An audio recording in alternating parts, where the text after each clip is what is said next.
자, 이어서 채권 플로우 넘어가 보겠습니다. 금리 인하에 대한 횟수가 또 하나 정도 늘어나는 그런 시점이기 때문에 채권 시장에서 많이 좀 해석을 해봐야 될 것 같습니다. KB증권의 임재균 연구원입니다. 안녕하십니까? 네, 안녕하세요. KB증권 임지균입니다. 네. 자, 어제 이제 밤에 관련된 이제 실업수당 청구 건수나 이런 것들이 또 미국 증시에서 긍정적인 또 재료가 되고 있는 그런 상황이 되고 있습니다.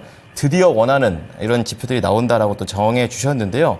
우선은 실업자보다 고용자부터 하나씩 좀 짚어가도록 하겠습니다. 지표가 어떻게 나왔을까요? 네, 일단은 지난주 금요일이었죠. 금요일 밤에 미국의 4월 비농업 부분 고용자 수가 발표가 됐습니다. 시장이 이렇게 미국의 고용자 수에 대해서 굉장히 조금 주목을 하는 이유는 결국에 연준의 양대 책무 중에 한 개, 그러니까 물가 안정과 영준의 양대 책무는 물가 안정과 그다음에 최대 고용이 있는데 이 최대 고용에 대해서 연준이 조금 좀 우려하고 있는 모습을 나타냈기 때문입니다. 파월이 계속 3월과 5월 FOMC에서 이어서 언급을 한 게 예상치 못한 실업률 상승에 대해서 우려를 하고 있다라고 언급을 하면서 결국에는 연준이 지금 당장에는 물가가 높아 그리고 경기가 좋아서 금리 동결을 이어나가고 있지만은 실업률, 고용시장이 좀 흔들릴 것 같은 모습이 보이면은 금리 인하를 할 수 있다라는 조금 시그널을 보냈는데 4월 비농업 부분의 고용자 수 같은 경우는 17.5만 명 증가를 했습니다. 시장 예상치가 24만 명이었다는 점을 고려를 하면은 좀 다소 부진한 모습들이 보이면서 2023년 10월 이후로 최저치를 기록을 했습니다.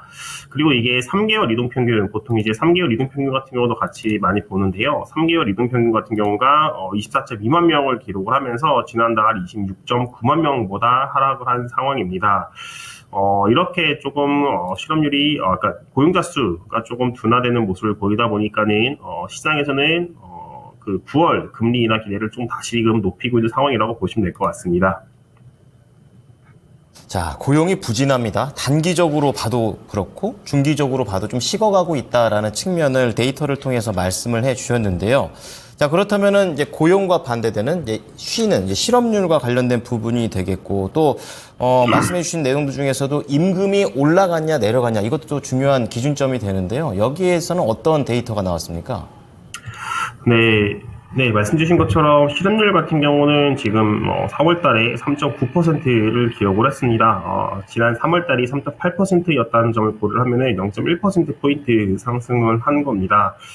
이렇게 실업률이 상승을 했다는 것과 더불어서 조금 왜 실업률이 상승을 했는지를 좀 봐야 되는데, 결국에는 실업자가 6.3만 명 증가를 하면서 지난달 대비 6.3만 명 증가를 하면서 조금 고용시장이 확실히 지난 1월부터 3월까지 보였던 굉장히 강했던 모습보다는 조금 둔화되고 있구나라는 모습들이 보였어요.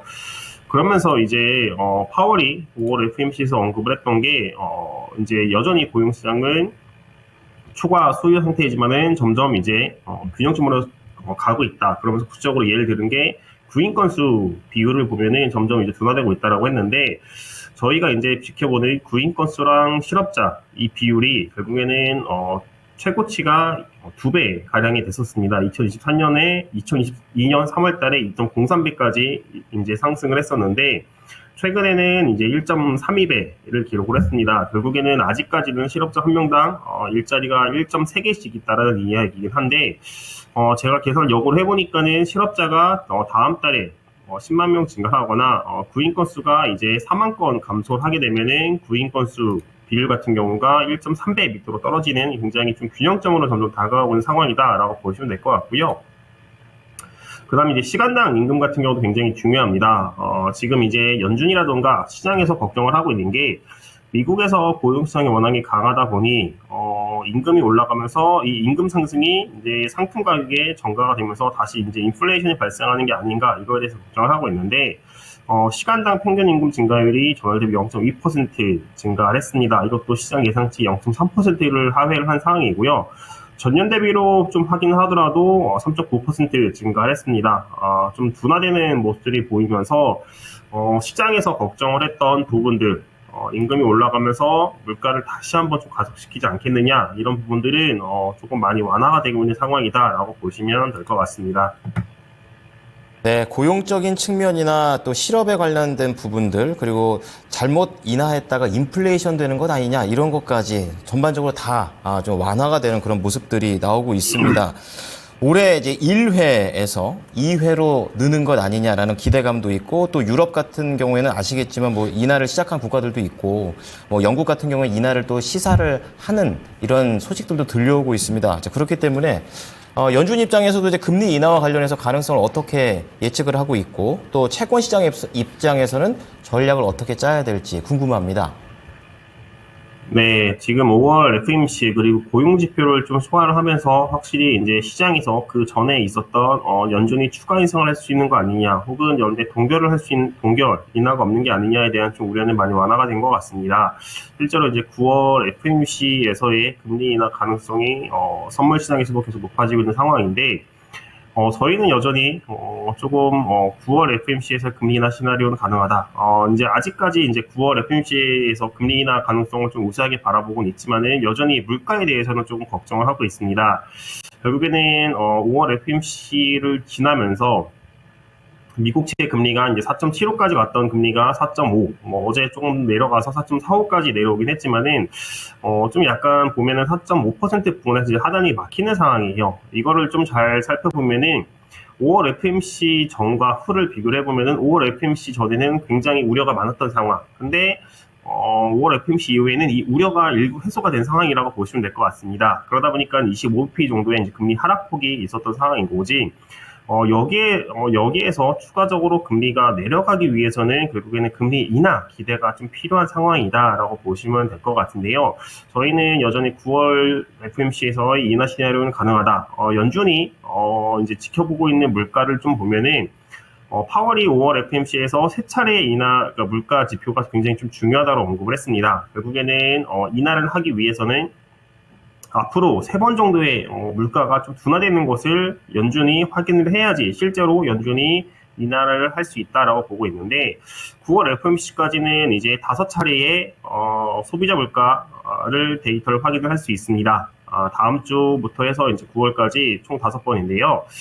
저희가 봤을 때는 이제 1월부터 3월까지는 물가가 높긴 했지만은 시장의 분위기가 잘 보시면은 1월부터 3월까지는 굉장히 물가에 대한 낙관론이 강하면서 금리 인하를 빠르게 할 것이다라는 기대가 높았던 반면에 지금은 그런 기대가 많이 줄어들어 있습니다. 오히려 이제 물가에 대해서 더 걱정을 하고 있는 상황이다라고 보면은 물가 전망을 할 때 앞으로 조금 추정하는 기간마다 좀 차이는 있겠지만 좀 보수적으로 할 수밖에 없을 거는 같아요.